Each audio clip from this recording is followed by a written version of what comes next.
Call me after. I'll pick you. Maybe I'll sleep in your house again later. Sabi niya nang huminto ang kotse sa labas ng gate kaya mabilis ko siyang nilingon. Pwede naman ako mag-commute. Oh, should I throw this car then? Sarcastic na tanong niya kaya napangiwi ako bago dahan-dahan na kinalas ang seatbelt ko. Okay. Sabi ko na lang at akmang bababa na kaso naunahan niya ako. Napakunot na lang ang noo ko pero hindi na ako nagsalita. Kaso nagulat ako dahil ilang segundo lang ay bumukas ang pinto sa tabi ko at siya ang may gawa noon. He opened the door from outside. At bago pa ako makalabas ay mabilis niya akong hinalikan sa labi na isang mabilis na halik. Kaya bahagyang namilog ang mga mata ko. Parang may kuryenteng naglakbay sa buong katawan dahil kahit mabilis lang na halik iyon ay grabe na ang epekto sa akin. I'm serious. Call me after your work. Sabi niya kaya hindi ko na naiwasan pang mapangiti bago tumango sa sinabi niya. Ito ang dahilan kung bakit pinilit niya akong ibigay ang number ko sa kanya at siya sa akin. I did not expect this. Hindi ko inaasahan ang lahat ng mga ito sa kanya. I'll call you. Sabi ko kaya napangiti siya bago ako inalalayang pababa. At dahil alas 12 na ng tanghali ay maraming mga estudyante at guro na nakatambay sa gate. Kagad ko napansin ang mga tingin na ibinibigay nila sa amin. Ngunit hindi ko nalang pinunapa.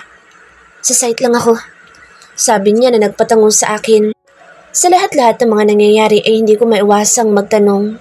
Nauulit na naman ba ang nangyari noon? Is this for real now? Totohanan na ba ito? O ako lang nag-iisip sa mga bagay na iyon. Matapos niya magpaalam ay kaagad siyang umalis. Kaagad din naman akong pumasok sa gate saka nag-log-in. Ma'am Cortez, si Mr. Villelos yun hindi ba? Tanong kaagad ng mga co-teachers ko pero ngiti lang ang sinagot ko sa kanila. Wow, bongga palang love life ni Faith. Tukso pa ng ilan kaya napailing na lang ako. Wala akong sinabi na kahit na ano sa kanila, kahit pa tinutukso nila ako. Natigilan lang sila sa panunukso nang biglang lumapit sa amin ang principal na kunot ang noo. Kanina pa siya sa tapat ng gate ngunit ngayon lang lumapit dito sa guardhouse kung saan naglalog-in ang mga teachers. Good afternoon, sir. Bati namin lahat. Mabilis akong umalis dahil nakita ko kaagad ang pagtingin niya sa akin. I am not sure but it's disgusting. Nawala ang agam-agam sa puso ko na makarating ako sa classroom ko and my cheeks turned red when I saw the resting space at the back. Hindi makatarungan ang ginawa namin ni Ivan dito. This place isn't suitable for that. I mean, bahala na. Hi ma'am. Kaagad kong initian mga estudyanteng bumati sa akin. Hindi ko maalis ang ngiti sa mga labi ko sa mga nalalabing oras at hindi ko nalang namalayan na tapos na pala ang trabaho ko sa mga oras na ito. Hindi muna ako lumabas ng classroom dahil nagdadalawang isip ako kung tatawagan ko ba sa Ivan o hindi. Nakatingin ako sa number na ibinigay niya kanina. Hindi ko alam kung tatawagan ko o hindi. I want to see him for real. I boldly want to see him and even kiss him. Or if possible, maybe more than that. Ipinilig ko ang ulo ko dahil sa mga iniisip saka mabilis na niligpit ang mga gamit ko. I was about to press the call symbol to dial Ivan when I saw a very familiar face who's currently entering my classroom. Nalaglag ang pangako at mabilis na tumibok ang puso ko sa nagwawalang paraan. You did not call me. Sabi niya habang naglalakad na tila modelo papunta sa akin. Tatawag pa lang sana ako. Katwiran ko pero tinaasan niya lang ako ng isang kilay. He's wearing a black slacks and long sleeves today. He looks like a real businessman. I suddenly want to see how he works inside an office or something. Kanina ka pa? Do you somehow have some plan to build a school? Pagbabaliwala niya sa tanong ko. Nalaki ng husto ang mga mata ko sa sinabi niya. I don't see myself. Why not? Kaagad na tanong niya. I love my work, pero hindi ko nakikita ang sarili ko na isang principal o kahit ano pa na mataas. I am contented. Sabi ko kaya napakunot lang ang noo ko at kalaunan ay napakibit siya ng balikat. Dahan-dahan niyang hinapit ang bewang ko saka kaagad na idinikit ang katawan ko sa katawan niya. Mabilis ako nakaramdam ng kiliti ng dahan-dahan niyang inilapit ang mukha niya sa akin. I saw your personal driver outside. Is he waiting for you? Nagtaka ako doon. Personal driver? Sino? Tanong ko pero hindi siya sumagot. Ilang saglit pa ay pumasok sa isipan ko si Dan kaya tinignan ko ng diretso si Ivan sa mga mata. Si Dan? Siya kasi palagang sinasakyan ko. Suplado na sabi niya at hindi ko alam kung bakit bigla na lang ako napangiti dahil doon. Hindi ako sigurado kung ano man itong namamagitan sa amin ngayon. Ang alam ko lang ay masayang masaya ako at gustong gusto ko ito. Am I ready for the pain? No, I am not. Pero anong gagawin ko kung ito ang tinitibok ng puso ko? He's unreachable but I hope he'll hold my hand for real now. Hindi mo wala ang ngiti sa mga labi ko habang papalabas kami ng classroom ko. I am holding my bag on my right arm and I can't control my fast beating heart since his hand is holding my waist. Ang liit ng bewang ko kaya umabot hanggang likuran ko ang kamay niya. We are so much close to each other. Parang walang hangin na maaaring dumaan sa pagitan namin. Napapatingin sa amin ng mga estudyante at gurong nakakasalubong namin sa hallway. Sobrang init ng pisngi ko at gusto ko nalang magtago kasi nakakaramdam ako ng hiya. Kitang-kita ko ang kuryosong mga mata na nakasunod sa amin. Log out lang ako. Sabi ko na makarating kami malapit sa guardhouse. Mabilis niya ako nilingon habang kunot ang noo. Aren't you tired of going to school?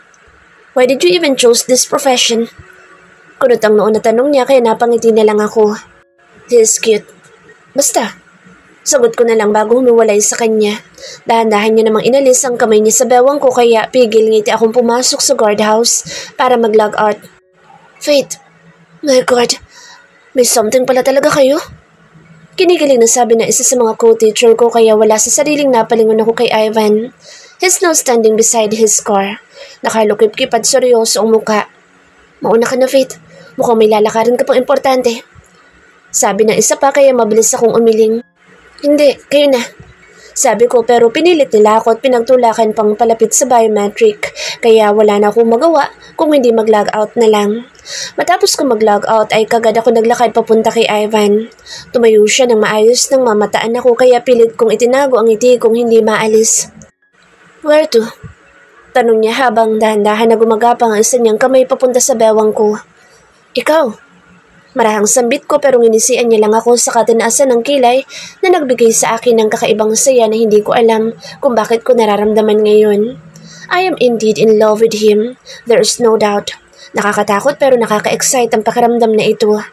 Natatakot ako na baka bukas o sa susunod na araw ay masaktan na naman ako. Pero gusto ko ang ganitong pakiramdam. Pakiramdam ko nililipad ako sa alapaap. Can't wait to finish the hotel here. He murmured before opening the passenger seat for me. Nang makapasok kami pareho sa loob ng sakyan ay mabilis akong sumandal. Pero nahigit ko ang hininga ko nang naramdaman ko bigla ang malaki niyang kamay na pumatong sa hita ko. Kaagad ako napaupo ng tuwid saka mabilis na tiningnan ang kamay niyang namamahinga doon. Deja vu. Tiningnan ko siya nang wala sa sarili at nakita ko na parang normal lang sa kanyang lahat ng nangyayari. I gulped hard as I tried to control my wild heart. Literal na napapahinga ang kamay niya sa hita ko at isang kamay lang ang gamit niya sa pagmamaneho. Muli akong huminga ng malalim saka nagpa siyang hayaan na lang siya. Sa akma kong pagpikit ay naramdaman kong marahan niyang pagpisil sa balat ko kaya muli ko iyong tiningnan. He is now caressing my thighs. Ivan, may tawag ko kasi unti-unti na namang umuusbong ang pakiramdam na hindi ko sana gustong maramdaman sa mga oras na ito. Maiksi niyang sagot habang diretso lang ang titig sa harap. He can multitask. His one hand is driving and his other hand is busy doing something on my thighs. Wala sa sariling pinagdikit ko mga hita ko kaya naipit ang kamay niya doon. Dahilan para mapalingon siya sa akin pero hindi ko siya tiningnan. Ilang sandali pa ay narinig ko mahina niyang pagtawa kaya namula ang pisngi ko. I won't do something. Don't worry. Sabi niya at dinig ko ang pang-aasar sa tono ng boss niya kaya mas lalo akong nahiya. Nakakakiliti ang kamay niya. We stayed silent inside his car until I saw his under-construction hotel. Dahan-dahan na huminto ang kotse sa tapat noon at yun din ang pag-alis niya ng kamay niya sa hita ko. John, the asshole is here. Mahinamura niya habang nagtatanggal ng seatbelt kaya mabilis akong lumingon sa direksyon kung saan siya nakatingin. My eyes widened in shock when I saw a familiar guy who's currently talking at the woman engineer. Nagtatawanan sila. Nagtagal ang tingin ko sa pamilyar na lalaki. Ganoon pa rin ang itsura niya. Walang nagbago. Tom Jean. Mura ni Ivan sa kadali-daling lumabas na parang nakalimutan na niya nakasama niya ako. Mabilis ako nakaramdam ng hapdi sa dibdib ko dahil sa nangyari. Pero hindi ko inaasahan ang biglang pagbukas ng pinto sa tabi ko. Napaawa ang mga labi ko at kaagad na napatingin kay Ivan na siyang may gawa noon. "Do you want to stay here?" Tanong niya habang kinakalas ang seatbelt ko pero hindi na ako nakapagsalita. Sobrang bilis ng tibok ng puso ko na alam kong rinig na rinig niya ngayon. "Ivan, who's with you?" Hindi na ako nakasagot dahil sa biglang sumigaw. Ivan suddenly lifted me up a bit for me to go out of the car. Kaagad ko nakita si Jean na malaki ang ngiti habang naglalakad palapit sa amin. At kitang-kita ko kung paano manlaki ang mga mata niya nang makita ko. Kaagad ako nakaramdam ng hiya dahil gulat na gulat niya akong itinuro. "Tom, you chased her?" Gulat at hindi makapaniwalang tanong niya kahit hindi pa siya tuluyang nakakalapit. Kaagad na tumayo sa Ivan sa harap ko na para bang itinatago niya ako sa lalaki. But Jean smirked and tried to look at me again. "What are you doing here?" "Hi, Faith. Long time no see. You're so beautiful as always." Bate nito sa akin at hindi ko alam kung ano isasagot ko. "Jean." Seryosong tawag ni Ivan na parang nagbabanta kaya napatawa ang kaibigan niya. Sabay kaway sa akin. "Chill. I came here to deliver the documents you need to sign. Kailan ka ba uuwi? Or, do you still have a plan? I need you to sign my papers." He said at doon ko nakita ang pag-iba ng mood nila. Pareho silang naging seryoso at nakikita ko sa kanila ngayon ang pagiging negosyante na tutok sa negosyo. "Wait," Ivan suddenly whispered to me before he went to Jean, who's now smirking again. Dahan-dahan siya lumapit kay Jean saka nag-usap sila na hindi ko na narinig. Napasandal na lang ako sa pinto ng kotse habang nakatingin sa kanila. Nag-uusap na sila ngayon ng seryoso na parang nakalimutan na nilang asaran kanina. "Hey," bigla akong napalingon sa nagsalita sa likuran ko. Nakita ko ang engineer na babae. Wala sa sariling hinagod ko siya ng tingin. She's wearing a fitted pants and crop top with a thin blazer. Kita ko kung paano tumaas ang kilay niya pero sandali lang iyon. Ano nga ulit ang pangalan nito? "Are you Ivan's girlfriend?" Diretsong tanong niya kaya agad akong nagulat. "I think I am not obliged to answer that." "Okay, ma'am. No worries. Maybe you knew that he's playing. Beware." Nakangising sabi niya sabay lakad papalayo kaya sinundan ko siya ng tingin. I don't get what she wants. Bakit niya ako binabalaan? Napakunot ang noo ko pero sa huli ay napagtanto ko rin kung bakit ganoon ang babae. She likes Ivan, or maybe more than that. Sino nga bang hindi magkakagusto sa kanya? No one. Literally no one. Hindi ko na malayang napatulala na pala ako kaya bigla akong napatalo ng mahina nang may biglang humawak sa bewang ko. Nang tingnan ko kung sino may gawa noon ay kaagad ko nakita si Ivan. "Hi, Faith. How are you?" Jean asked, so my eyes widened. Nagulat ako dahil nasa harap ko na siya ngayon at kita ko kung paano mas lumaki ang ngiti niya dahil sa naging reaksyon ko kaya dahan-dahan akong umatras. He chuckled before glancing at Ivan. "So cute," he murmured like he's pissing someone off. Naramdaman ko naman ang paghapit o paghigpit ng pagkakahawak ni Ivan sa bewang ko. Mas lalong lumakas ang pagtawa ni Jean habang palipat-lipat ang tingin sa amin. Sobrang lakas ng tawa niya na kahit ang mga nagtatrabaho sa hindi kalayuan ay napapalingon sa amin. "Jean, you can go now," Ivan coldly said, but his friend shook his head a lot of times. "I can go whenever I want. By the way, where are you staying?" Jean asked, but he's looking at me. Napakunot ang noo ko dahil sa klase ng tingin niya ay parang inaasar na ako "Ma'am," he said, then he winked at me. "Tom, this asshole," Ivan said with his gritted teeth. "So, when's the wedding?" "Are you invited, right?" Muli pa nitong sabi na naging dahilan para magwala ang puso ko. "Wedding?" Jean then laughed again when Ivan tried to hide me. Sinilip-silip niya pa ako na parang nangaasar kaya napakagat na lang ako sa ibabang labi ko para pigilan ang pagtawa. Jean tried to hold my elbow but Ivan slapped his hand. Hindi ko na napigilan pang tumawa dahil doon kasi para silang mga bata na nag-aasaran. "Ivan!" Natatawang sabi ko pero mas lalo lang niya akong itinago. Ramdam ko ang inis niya dahil sa matinding niyang pagkakahawak sa akin at hindi ko alam kung saan galing ang inis na iyon kaya natatawa na lang ako. Pangarap ko talaga ang guro. "Faith, can you be..." "Tom, pumasok ka sa loob ng kotse," Ivan said coldly. Napaawang naman ang mga labi ko pero hindi na ako nakapagsalita pa dahil mabilis niyang binuksan ang pinto ng passenger seat. Sa kaagaran akong pinapasok sa loob. Pumasok na lang ako nang hindi nagrereklamo saka tumingin sa kanila sa bintana. Hindi ko sila marinig pero klaro ko silang nakikita. Jean is smirking and Ivan, on the other hand, is glaring at him. May sinabi si Jean na hindi ko alam kung ano dahil hindi ko nga marinig. At napasingap ako dahil kasunod noon ay ang paglapat ng kamao ni Ivan sa pisngi ni Jean. Kaya bahagya siyang napaatras at napatagilid. After that, Ivan went inside the car furiously. Hey, you punch.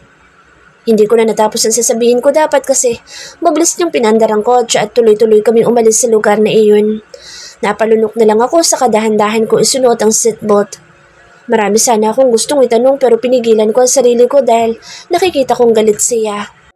Sobrang higpit ng pagkakahawak niya sa steering na para bang gusto niyang durugin ito.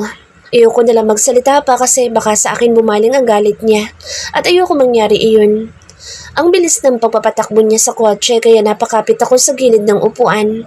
Napalunok ako at mas dumoble ang bilis ng pagtibok ng puso ko. Ivan! Hindi ko na napigilan pang sumigaw sa kaba nang may dumaan na aso sa kalsada at siguradong mababangga namin. Mabilis akong pumikit pero yun din ang pagplano niya kaya napasubsob ako ng bahagya sa dashboard at tumama ang noo ko. Shit! Mura niya saka mabilis ako nilapitan.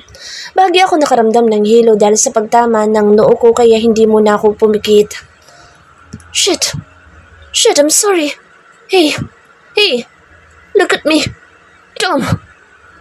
Dahan-dahan kong binuksan ang mga mata ko at ang unang tumambad sa akin ay ang mukha niyang puno ng takot at pag-aalala. Kita ko ang pagbuga niya ng hangin nang makita na bumukas ang mga mata ko. Tom! I'm sorry. Nanginginig na sambit niya saka mas sinigpitan ng pagkakahawak sa mukha ko. Napasingap ako lalo na nung himasin niya ng dahan-dahan ng noo ko.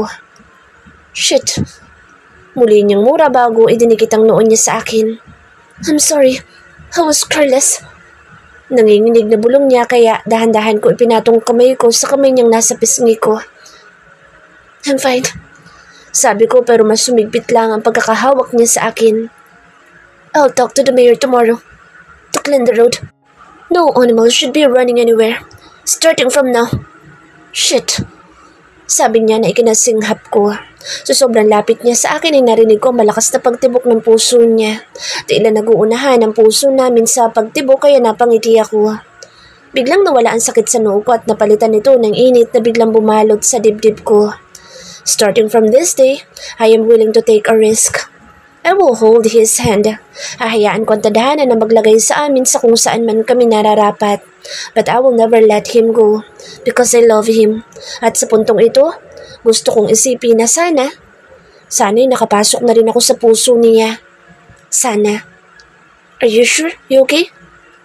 Nag-aalalang tanong niya. Kaya mabilis akong tumango habang may maliit na ngiti sa mga labi. Nauntog lang ako. Sabi ko pero pumikit lang siya ng mariin saka umiling. Sa pagbukas ng mga mata niya ay bahagya niya akong pinatingala saka mabilis na binasa ang labi ko gamit ang kanya.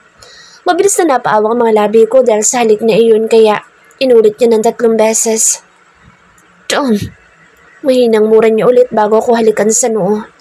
Ang kaba na nararamdaman ko kanina ay kaagad na napalitan ng saya. Parang may kung anong kumikiliti sa tiyan ko. May kuryente din na dumadaloy sa katawan ko sa mga oras na ito. I am happy. Our past wasn't that great pero pwede pa iyong palitan lahat. Lahat ng iniiyak ko noon ay dapat maging tawa at ngiti na ngayon.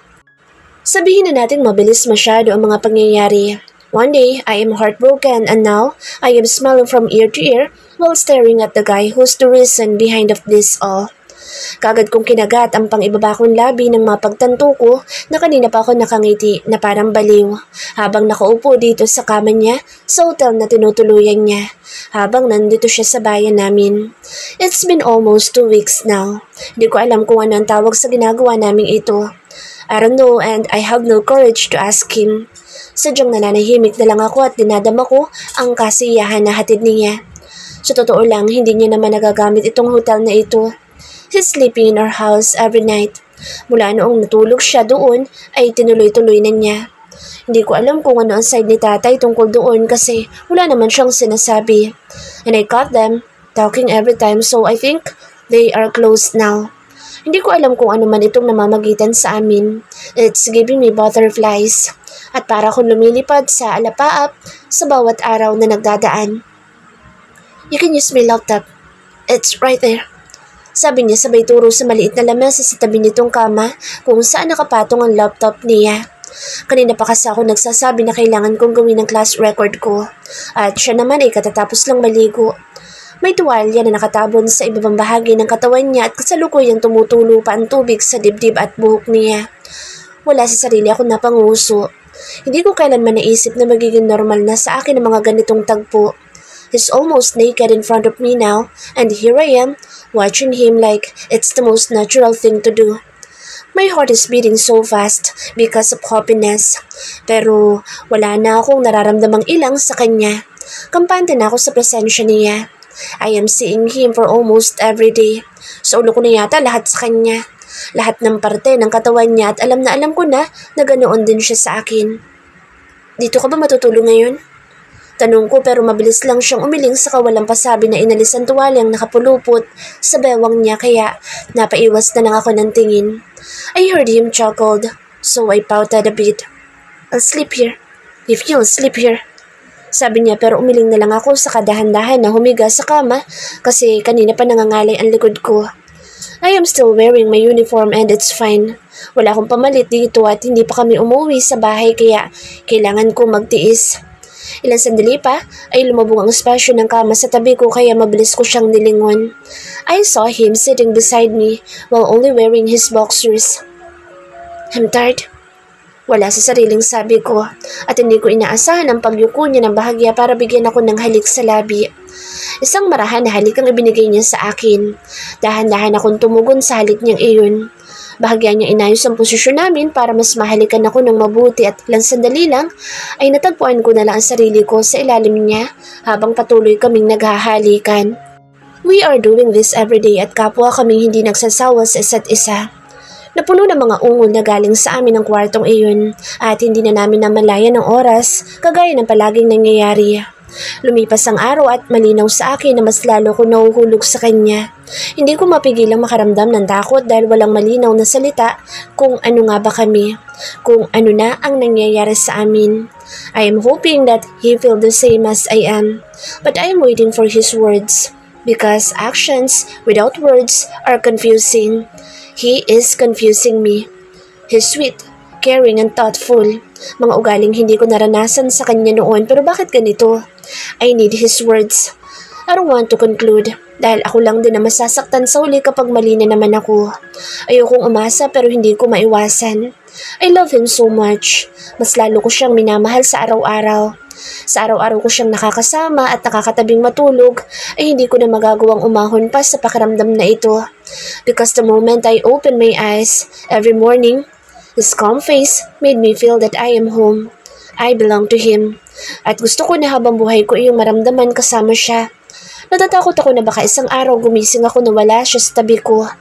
Natatakot ako na pwede niya akong iwan. Faith, asawa mo na ba? Lalakan palagi mo kasama? Sa bahay niyo na siya tumitira, hindi ba? Tanong ni Dan nang maabutan niya akong nakatayo sa gate ng school. Uwian na naman pero wala pa si Ivan. Sabi niya susunduin niya ako pero higit 30 minutes na ay wala pa din siya. Gutom at pagod na rin ako. Ha? Sagot ko kay Dan pero tinitigan niya lang ako ng mariin na para bang may gusto siyang sabihin. Wala. Uwi ka na ba? Hatid na kita dahil mukhang hindi na darating ang sundo mo. Sabi niya kaya napakunot ang noo ko sabay tingin sa daan. Wala akong natatanaw na kotseng papalapit kaya napabuntong hininga ako saka sumakay sa tricycle ni Dan na ikinagulat niya. Pwede mo ba akong ihatid sa dalampasigan? Malapit sa ginagawang hotel? Tanong ko kay Dan kaya mabilis naman siyang tumango bago tuloy ang pinatakbo ang tricycle niya. Ivan is busy. Palagi ko siyang naaabutan na may katawagan o kaya itutok sa laptop niya tuwing hating gabi. He's rich and I know that he's handling a lot of business. Hindi ko alam kung bakit siya nananatili dito sa bayan namin gayong marami siyang trabaho sa iba't ibang lugar sa bansa. But I love him being here. Ayoko siyang umalis. I am selfish. Naintindihan ko na busy siya sa ginagawang hotel niya, pero kahit isang text lang sana. Mabilis kong pinilig ang ulo ko sa mga naiisip. Who am I to demand? Bigla ako nakaramdam ng pait sa dibdib kaya pinagmasdan ko ang magandang tanawin. Masyado ba akong nakampante? We are doing this kind of setup for almost 3 weeks now. Mali ba na umasa ako? No, he's different now. I could feel it. Ramdam na ramdam ko na iba na ito ngayon. Ayoko nang masaktan. Ilang sandali pa ay huminto kami sa tapat ng ginagawang hotel. Ang lawak nito kaya alam kong hindi ito agad na matatapos. Nakita ko minsan ang design ng hotel na ito sa laptop ni Ivan at masasabi ko na pang high class talaga ito. Higit 1 taon siguro bago matapos. Salamat, Dan. Mahinang sabi ko kay Dan bago ko inilibot ang tingin sa paligid para hanapin sa Ivan pero hindi ko siya mahanap. Pero sigurado ako na nandito siya kasi nandito ang kotse niya. Una na ako, Faith. Paalam ni Dan na tinanguan ko lang kasi dahan-dahan na ako naglakad pababa sa dalampasigan. Kagad ako nakita ng mga construction workers. Alam kong kilala na nila ako dahil palagi din akong dinadala ni Ivan dito. May mga bumati pa sa akin kaya nginitaan ko na din sila. Ma'am, hanap niyo po ba si Sir? Nandoon po siya sa harap. Magkasama sila ni Engineer Kate. Sabi na isang worker kaya napatigil ako. Engineer Kate? The woman who obviously likes him? Bigla akong napalunok bago dahan-dahan na tumangon sa nagsabi noon. Hindi ko rin alam kung bakit bigla akong kinabahan. Pero kahit ganoon ay naglakad ako papunta sa harapan. Mahirapan ako sa paglalakad dahil buhangin. Pero pinilit ko pa rin. Nang makarating ako sa bandang harap ay mabilis kong inilibot ang mga mata ko. Medyo maingay at magulo dito pero wala din naman akong choice kasi under construction nga. Ivan, mahinang bulong ko habang patuloy siyang hinahanap. Nang hindi ko siya mahanap ay naglakad ako patungo sa isang gilid kung saan ang tent na malaki. Hindi na ako nagdalawang isip ang lumapit ng tuluyan doon. At para akong binagsakan ng langit at lupa sa naabutan ko sa loob ng malaking tent. Na unti-unting bumagsak ang mga luha sa mga mata ko habang pinipihit ang puso ko sa sobrang sakit na paraan. Nalamig ako saka hindi ko alam kung sisigaw ba ako o tatakbong palayo. Ang sakit. Ang sakit na makita siyang may kahalikang iba. He played with my feelings again. Naulit na naman na nangyari noon. Nagpadala na naman ako. Sumuko na naman ako sa kanya. Mas minahal ko pa siya. Nadurog na naman ako. Biglang nanlabo ang mga mata ko dahil sa luha at akmang tatakbo na sana ako palayo. Pero nakita ko ang bahagya niyang pagtulak sa babae. I saw how the woman smiled when she saw me. Mabilis kong pinunasan ang mga luha ko pero huli na ang lahat kasi napalingon na sa akin si Ivan. Nanlaki kagad ang mga mata niya at napaawang mga labi na para bang hindi niya inaasahan na mahuhuli ko sila. Maybe this is it. Ito na yata ang sign para tumigil ako kakaasa sa kanya. Ito na yata ang oras para bumitaw ako. Kahit masakit, kasi masakit din ito. Nakakamatay. Durog na ako. Siya ang bumuo sa akin pero dinurog niya ulit. Bakit ba ang sama niya? Bakit pa ulit-ulit niya ako sinasaktan? Dahil alam niyang mahal ko siya? Kasalanan ko ba kung nahulog ako? Oo, kasalanan ko. Faith, mabilis akong tumalikod saka naglakad ng mabilis para umalis sa lugar na iyon pero 5 hakbang pa lang ang nagagawa ko ay kagad niya akong hinigit ng malakas. It's not what you think. It is. Pinaglaruan mo na naman ako. Ano, masaya ka na? Masaya ka na, ha? Sigaw ko kaya napaigting ang panga niya pero pilit niyang hinuli ang mga kamay ko na patuloy kong iniiwas. Hindi na ako magpapaloko sa ngayon. Aahon na ako. Ayoko na. Ayoko nang masaktan pa. Pagod na ako na madurog ng paulit-ulit. Pagod na ako. Ayoko na. Listen, you are disgusting. Sex lang bang mahalaga sa'yo, ha? Umiiyak na sumbat ko kaya nandilim ang mga mata niya na tila ba may natamaan akong parte sa kanya na sobrang nagdulot ng kakaibang sakit. What? Malamig ang seryosong tanong niya kaya umiling ako saka maglalakad na sana kaso muli niya akong pinigilan sa matigas na paraan. You used me for sex. Ganoon ka ba katigam? You can get whoever you want. Ang sama mo. Nandidiri ako sa'yo. Sigaw ko. Ramdam ko ang pagkulo ng dugo ko sa pagkakataong ito at wala na akong pakialam kung halos may lamos ko na ang luha ko. Mas lalong nagdilim ang mga mata niya pero wala akong maramdamang sakit. Sex? You think it's all about sex? Madiin na sambot niya pero itinulak ko siya ng malakas sa dibdib na ikinatras niya na isang beses. Hindi ako nagpaawat. Naghalo na ang sakit at galit ko ngayon para sa kanya. Ano pa ba? I hate you, Ivan. I hate you. Nagtiwala ako dahil baka sa pagkakataong ito iba na. Baka sa pagkakataong ito nakapasok na ako sa puso mo. Pero wala. Umasa lang pala ako. Ganun pa rin pala. Umiiyak na sambit ko. Patuloy akong lumuluhat. Alam kong marami ang mga nanonood pero wala akong pakialam. Ilalabas ko ngayon na lahat ng sakit na nararamdaman ko kasi pagkatapos nito titigil na ako. Suko na ako. Pagod na ako. Ayoko na. Ayoko na umasa sa kanya kasi sakit lang naman ang makukuha ko. I must stop this craziness. My body is dumb sex. Dumb everything. Sigaw niya, kaya bahagi ako napatalon at napaatras habang humahagulhol. Humagulhol ako lalo nang hinawakan niya ako sa dalawang balikat ko at pilit pinaharap sa kanya. Punong-puno ng luha ang mga mata ko pero nagawa ko siyang tingnan ng diretso sa mga mata.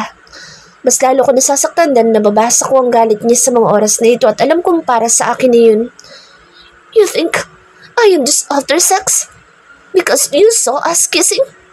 You won't even ask for my side? Fine then. I won't touch or even kiss you starting from this day. He said those words, using his cold tone. Parang punyal na tumama sa puso ko mga salitang iyon at sobrang sakit ng epekto. Napaawa ang mga labi ko dahil sa narinig. Gusto ko magsalita pero tila may bumarana sa lalamunan ko. I am asshole, but I did not know that you think the worst of me. Sa gitna ng sakit, lungkot at pagtataka, hindi ko na alam kung ano ang dapat kong gawin. Dapat na ba ako sumuko o hindi? Anong gagawin ko? Nasasaktan na ako ng husto.